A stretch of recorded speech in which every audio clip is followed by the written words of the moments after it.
que é o eu. Intuitivamente, a gente pensa o eu como uma continuidade, né? Eu sou eu desde que eu nasci e serei eu por toda a minha vida, né? Eu sou quem eu sou. Então parece que o eu vem junto com a gente. Parece que o eu é o que somos, né? Mas retomando o que nós aprendemos em psicanálise ao longo do curso, o Freud, ele fala de alguns golpes narcísicos que a psicanálise nos traz, né? Ele diz assim, que a psicanálise nos traz, não, golpes narcísicos que a humanidade passou e a psicanálise, segundo Freud, trouxe também, acrescentou, né? Os golpes narcísicos que a humanidade passou foram: vem Copérnico e diz que não é o Sol que gira em torno da Terra. A Terra não é o centro do universo.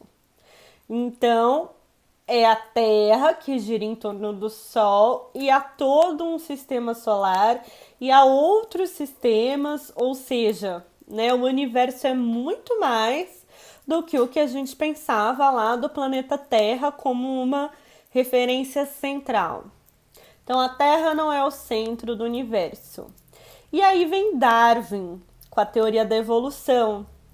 E enquanto se pensava que o humano era o centro da criação, o que se percebe? Não, que existe todo um processo, que nós evoluímos e que nós existimos a partir da existência de outros animais, que nós compartilhamos uma história e muitas características com esses outros animais. Ou seja, o humano também não é o centro entre os animais. Então, se o nosso planeta não é o centro e a nossa espécie não é o centro, né? Que golpes são esses que a gente vai deixando de ser o centro? E aí vem Freud e diz: o eu não é o centro da vida psíquica. Ele tem uma frase famosa que é: o eu não é senhor na própria casa, né? Retomando nossa matéria de psicanálise, a gente chega na concepção de inconsciente, que há muito em nós que nos move, que nos leva a agir, que nos leva a sentir, que nos leva a ser, que não é diretamente acessível à nossa consciência. Não somos nós que escolhemos, não somos nós que controlamos e há muito que nós nem mesmo conhecemos. Então, com essa noção de inconsciente e que grande parte da nossa vida psíquica não é diretamente acessível à consciência, o Freud contraria a noção do eu como centro, certo? Então, se o eu não é senhor na sua própria casa, né? O que é isso, o que a gente chama de eu? Se nós pensarmos na clínica e uma pessoa chega e a gente quer escutar essa pessoa e a gente quer escutar quem essa pessoa é e a gente quer chegar nessa pergunta para cada pessoa do quem sou eu, um caminho importante é ouvir sobre as relações. É perguntar sobre os vínculos que foram significativos para aquela pessoa. E pensando então no eu e os seus vínculos, existe uma metáfora bem interessante que foi trazida pelo psicanalista Jacques Lacan, que ele fala que é como se fosse uma cebola. Se a gente for, né, acompanhando as camadas da cebola, é como se no eu tivessem camadas e camadas e camadas dos vínculos que são significativos naquela história de vida.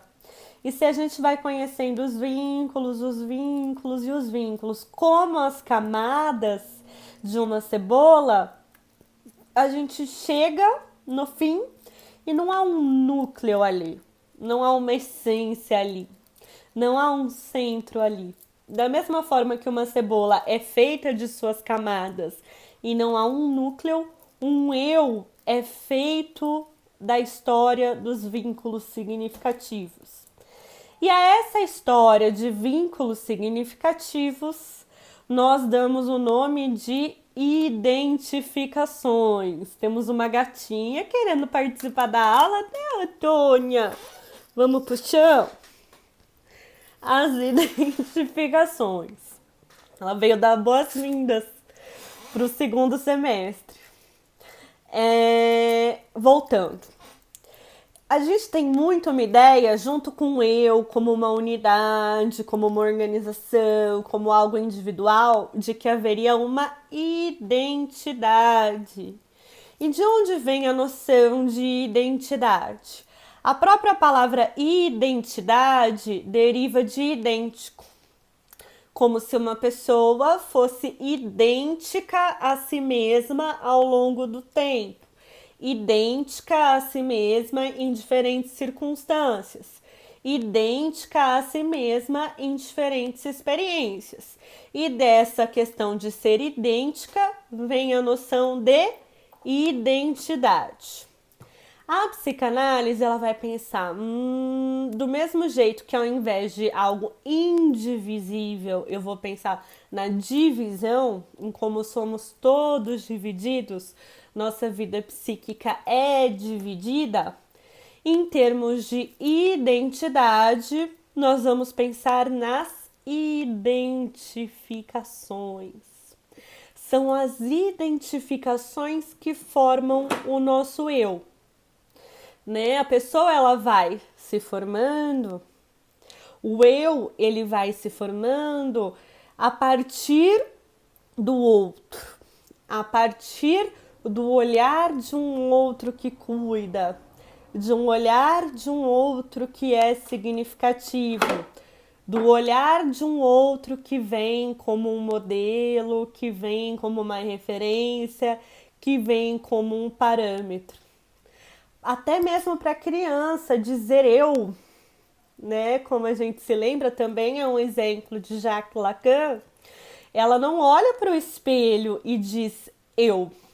Ela olha para o olhar de quem cuida e pergunta: eu? Então, nós nos tornamos quem somos a partir do olhar das pessoas que nos importam. E Freud, ao discutir sobre esses processos de identificação e de formação do eu no livro Psicologia das Massas e Análise do Eu, Freud, ele vai dizer do princípio que nós também estudamos na matéria de teoria psicanalítica, que é o princípio do prazer. O que significa o princípio do prazer? Que o prazer move nossa vida psíquica. Nossas ações são para o aumento ou a manutenção do prazer. E o que é o prazer segundo a psicanálise? Vocês se lembram? O prazer é o alívio de tensões, é a redução de tensões. E ele vai mostrar como a formação do eu está muito relacionada a essa questão do princípio do prazer. No início, é como se tudo aquilo experimentado como prazeroso fosse percebido como eu. E tudo aquilo experimentado como tenso, desagradável, desprazeroso, fosse experimentado como não eu. Então, o eu é o que eu experimento como prazer. O não eu é o que eu expulso como algo que está fora, como algo que incomoda, como algo que perturba. Então, a própria formação do eu vem com esse processo de expulsão daquilo que é vivido como desprazeroso. O Freud, ele vai pensando, então, como entender a formação do eu via identificações, via esse parâmetro do outro que é significativo, do outro que cuida, do outro que é referência, do outro que é um outro de amor. A gente vai perceber não só a formação de cada eu, mas também a formação dos grupos. Como muitas vezes grupos vão se formar a partir disso. Aquilo que é prazer, eu. Aquilo que é desprazer, não eu. Pessoas que pensam como eu, que têm características que eu me identifico, eu junto. Aquilo que eu não vejo como meu, aquilo que eu vejo como desprazeroso, eu expulso. Né? Um exemplo para a gente pensar é times de futebol. Né? Times de futebol são o eu, são o prazer. Estamos juntos, estamos agrupados, é uma identidade. Fora dali, daquele vínculo, daquele grupo, o não eu. E aí eu expulso. Para usar uma palavra em termos de defesa, eu projeto aquilo que eu não quero ver em mim, aquilo que eu não quero reconhecer em mim, eu expulso e eu projeto no outro. Então, pensando essa formação do eu lá no início, e como é um mecanismo primário, é um mecanismo infantil, o que é prazer sou eu, o que é desprazer eu expulso como se não fosse eu. O Freud vai nos levar a pensar em grupos que mesmo na vida adulta seguem esse mesmo princípio. Quem pertence ao mesmo grupo que eu, prazer, identificação, unidade. Aquilo que eu não quero reconhecer como eu expulso, eu projeto, eu jogo como se fosse apenas do outro. Então, pensar a formação do eu e pensar as identificações é um primeiro passo, então, para pensar as massas. Lembrando que eu estou aqui comentando o livro do Freud, que chama Psicologia das Massas e Análise do Eu. A ideia dessa nossa aula hoje é a gente ir retomando conceitos que nós vimos nas matérias de psicanálise, na matéria teórica, na matéria clínica, para a partir daí ter instrumentos para pensar as relações sociais. Então, essa relação eu, prazer, não eu, desprazer é uma das bases.